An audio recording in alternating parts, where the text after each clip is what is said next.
Paladins, while being the penultimate pauldron princes of D&D, have a reoccurring problem, especially for newer players. And this ties into the foundation of the class itself, the Oath, the promise a paladin makes to receive powers from an outside force. And if a player isn't careful, the rules of that oath can get in the way of one of the core reasons they probably picked Paladin in the first place, being a hero. So what are we gonna do about it? Hi everyone, I'm Willow, and welcome to Classcraft, where I talk about different D&D classes I like and how you can play them by breaking down what makes their existing components so cool and what we can plus. The answer to our question lies in eating our oath oats by examining the pre-existing subclasses, taking a look at a few examples we can slot into our paladin pockets, and synthesizing it all into a neat little subclass you might want to try.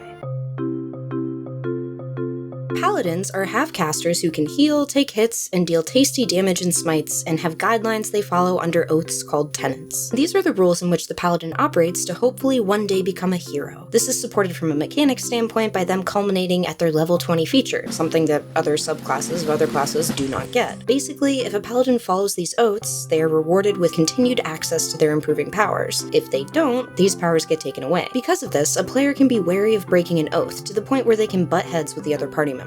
So we can't really talk about how we tackle the oath issue until we go over some of the oaths themselves. So what we will do is quickly run through some subclasses. Unlike previous spooky Classcraft videos, I want to rank these based off of overall difficulty to roleplay at the table. Though, you know me, I like creepy stuff, so if you want me to do a paladin video based on horror, comment below. Convince me to commit heresy. Heresy. Commit heresy. So even though I'll mention some mechanic stuff, just keep in mind this is all woven into the overall rating of how hard they are to roleplay at the table.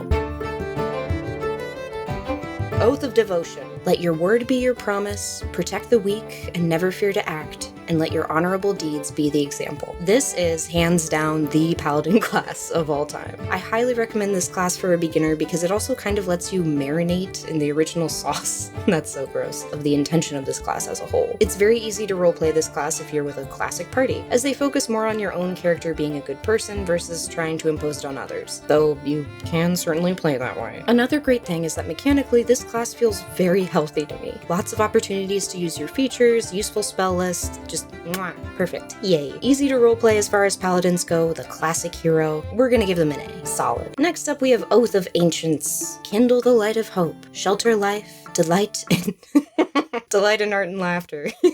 That last one, delight in art and laughter, it can sometimes feel a bit weak and forgotten, maybe, but there's certainly creative ways you can incorporate it into RP. This is essentially the paladin player who wants that natural druidic flavoring. They favor life and nature over silly things like heroism or handing out parking tickets. They're the pinnacle of, look, I found a cool stick shaped like a sword. And listen, I'm allowed to make fun of it as an Oath of Ancients player. Interestingly enough, this is by far the easiest set of tenets to play under. Oath of Ancients paladins are not caught up with the usual pitfalls of paladin party pickles. Say that 10 times fast. They don't care if somebody runs a red light or jaywalks, but they do care if you, burn down a forest, which I'll bet your party isn't doing too much, or at least I hope they're not. Mechanically, they've got some fun things. For example, the Aura of Warding feature is a great way for everybody in the party to love you in combat, so I'll rate them an A for ease. Good job. Back into the forest and collect your sticks. Oath of Glory. Endeavor to be known by your words, face hardships with courage, inspire others to strive for glory. This is like the Huzzah class. I don't know how else to explain it. Play the Oath of Glory if you wish to be known in tales of adventure. Just picture the hero who races into battle with a rally cry to their allies. Literally, you get a feature at level 7 that makes you all little speed demons so you can get right up in the bad guys' faces. An Oath of Glory paladin and a College of Valor bard in the party roleplay-wise is the funniest and sometimes most insufferable combination on Earth because they're always hyping each other up. It's a very positive subclass. I'll say once again this is one of the easier subclasses to play, perhaps not as strong mechanically as the Oath of Devotion paladin, but I would say the oaths I listed above, I keep calling them oaths. Brother, these are not oaths, these are tenets, brother. I would say the tenets I listed above allow even more flexibility within the party. An Oath of Glory paladin shouldn't be too concerned with somebody in their party bending the rules a little bit. To become a hero, you gotta beat the bad guys and save the day. Pretty straightforward, so let's give him an A. Oath of Vengeance. Show the wicked no mercy. Fight injustice and its causes. Aid those harmed by injustice. Oath of Vengeance is also one of my personal favorites in the mechanics holding up flavor category. Hunter's Mark, Hold Person, Misty Step all combined with the feature of Vow of Enmity. Vow of Enmity. Enmity. Enmity. It's the ability to be able to point at a creature and say, hey buddy, and giving yourself advantage on attacks against them. That's how you pronounce that word.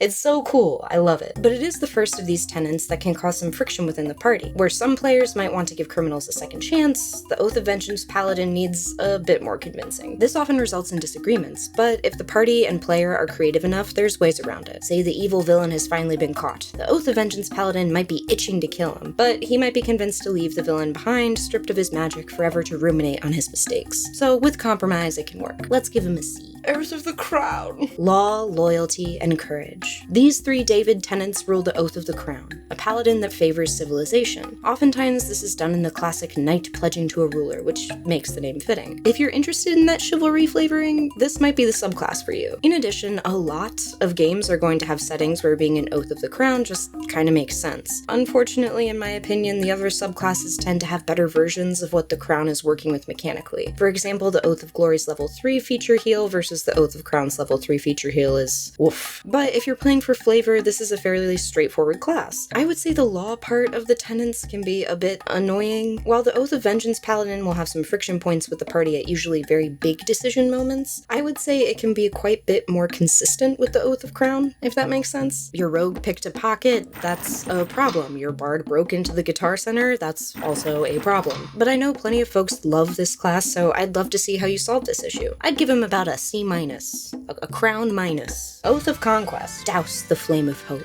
Rule with an iron fist and strength above all. I would say if you wanted the polar opposite of Oath of Ancients from a tenant perspective, you'd probably go with Oath of Conquest. To me, Oath of Conquest kind of has that Space Marine flavor, though Warhammer fans, as always, feel free to correct me on this one. Does it taste like a giant spaceship covered in cathedrals, this class, to you? Let me know. A blade can end a life. Fear can end an empire. That's probably one of the coldest lines ever written for a subclass, in my opinion, but boy, this class can be tough to RP with. This is because oftentimes an Oath of Conquest Paladin's goals won't be so much in opposition to others of the party, more like they go a step way too far. Where the party wants to defeat the bad guys, the Oath of Conquest needs to defeat the bad guys, take their apartment, and use their free parking spot. I would also say if you're starting out, Oath of Conquest sits at a solid D-, and I'm sorry, but hey, life is full of disappointments. For example, did you know that Space Marines, they're not real, and that we actually can't marry them? Not even once. Things to think about and get over. Oath of being just a chill guy. Have your hands in your pockets.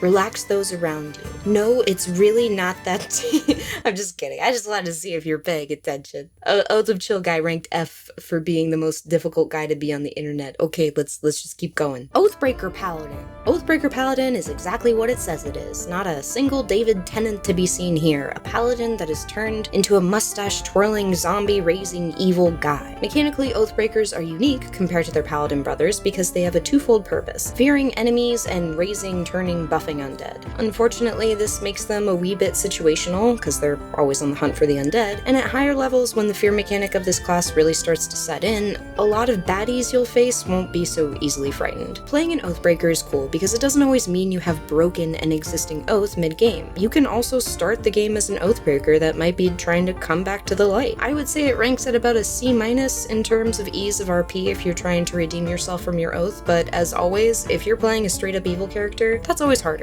So in that case, F. Sorry, buddy. Oath of Redemption Paladin. Peace, innocence, patience, and wisdom. To me, this paladin absolutely ranks as one of the hardest to play in most games, but it's also one of the most rewarding. When I said peace is a tenet of the Redemption Paladin, I meant it. That's right, this is a violence is the last option subclass. But hey, don't let that fool you. You can play this paladin as a fantastic healer/buff machine that can shrug off damage, culminating in the super satisfying Emissary of Redemption feature at level 20, which deals out damage to attacks that you take. They can truly be one of the ultimate guardians of the game. I think Oath of Redemption Paladins have incredible hero potential, but once again, the journey to get there can be challenging for players, especially when the rest of the party is pumping out damage. But playing a character where violence is the last resort in a game where half the rulebook is written about combat-centric stuff is certainly difficult. So we'll give them a D for it's really hard and we're really sorry, but we also give them a little treat for being so cool. And of course, as always, there are some other oaths floating around out there, and of course, if I didn't hit them here, I'd love to hear your thoughts in the comments. For example, the more situational Oath of Watchers, or even that new Oath of Noble Genies subclass. Has anyone tried that? That seems a little interesting to me. But all in all, I think we hit the basics. Most importantly, what we learned is this: oaths that allow for party freedom are easier to play. However, oaths that force your character to make decisions and have arguments with other players have a ton of flavor and can be very memorable. So now that we know what already exists, let's go over a system you can fall back on to help you out with your quest.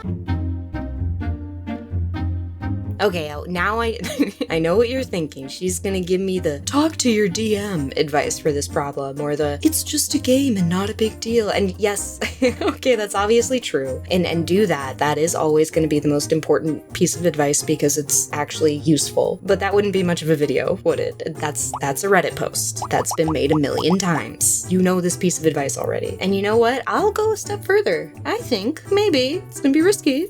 Try looking a bit inward first. Don't kill me for saying that. Don't kill me for saying that. What I want to get into is knowing your oath. This is where I want you to get out your lawyer hat. Oh, and fun fact, Willoware's viewership has the highest ratio of lawyers, brain surgeons, and NASA scientists. Even if you aren't one now, by nature of viewing this video, you will be, because you're all so smart. Accept your new destiny. You don't have a choice. But it's easy to just talk about this. What about the concrete examples that you can remember at the table? For me, a sneaky trick to have in your back pocket when role-playing something a bit difficult like a paladin is finding a touchstone character from media. And I'm not talking about, I want to roleplay Superman, so my paladin is just suddenly wearing underwear outside of his pants.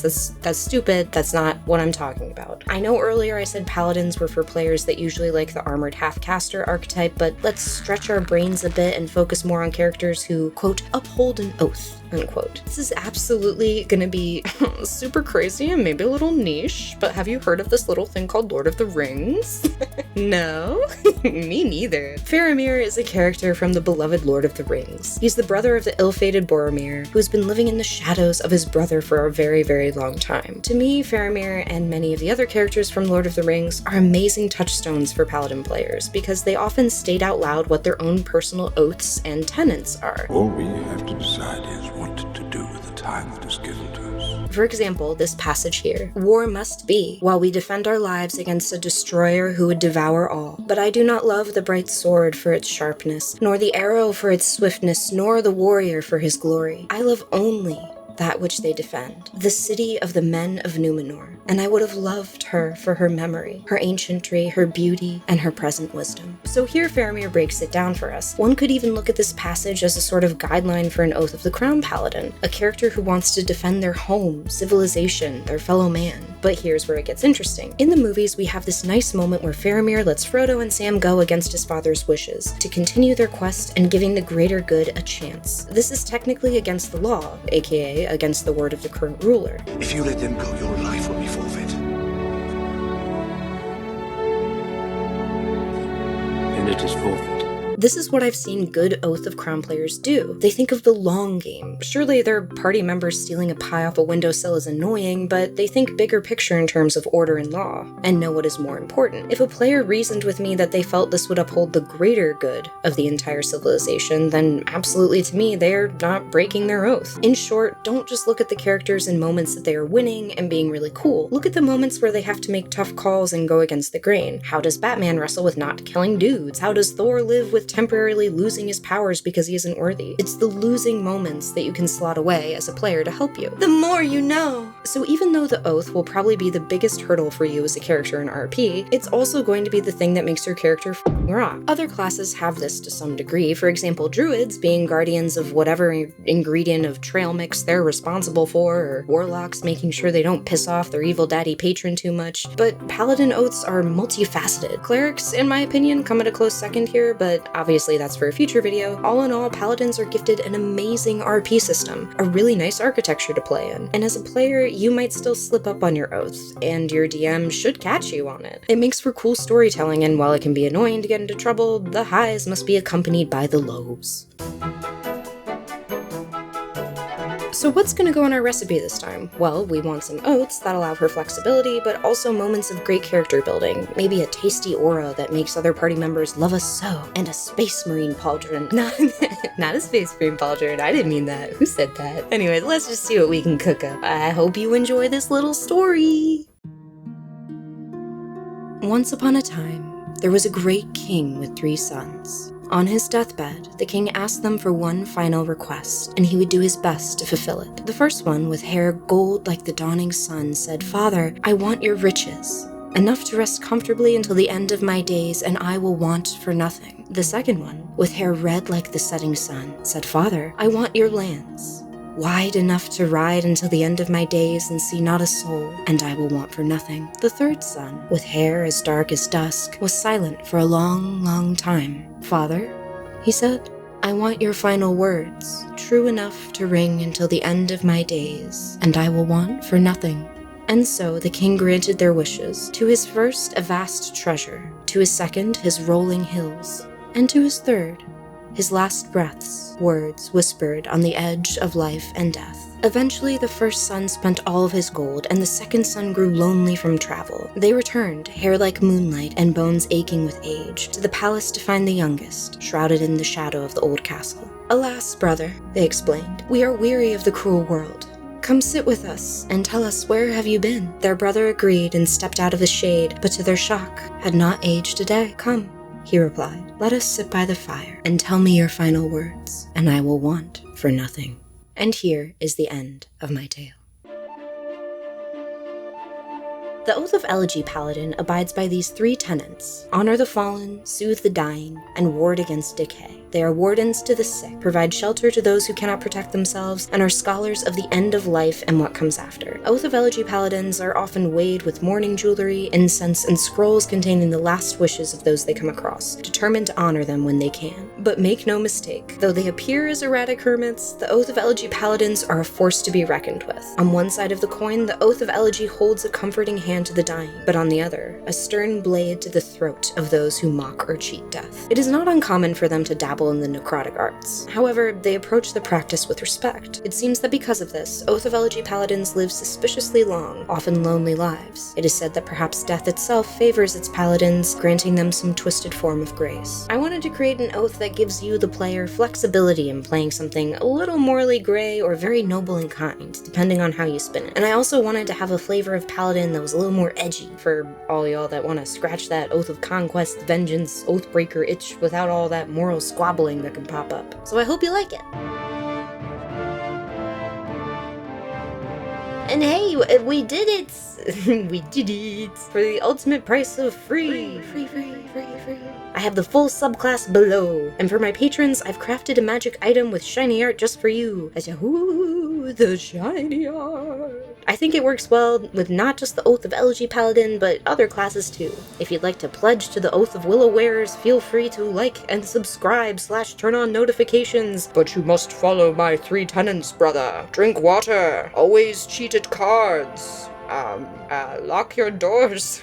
Lock your doors at night. And if you're new here, hey, guess what? I've got lots of other free stuff in my other videos too, so feel free to check them out. In my last videos, you all have been telling me tales of your previous characters, and I just think that's super cool, so keep at it. I love reading about it. I'm really grateful to see everyone leaving a funny story or a thought, and like I've said it before, this has always been the best part of a video release for me, so thank you. And hopefully I'll see you soon. That's right, keep in mind you gotta lock your doors, hydrate. Goodbye. Goodbye.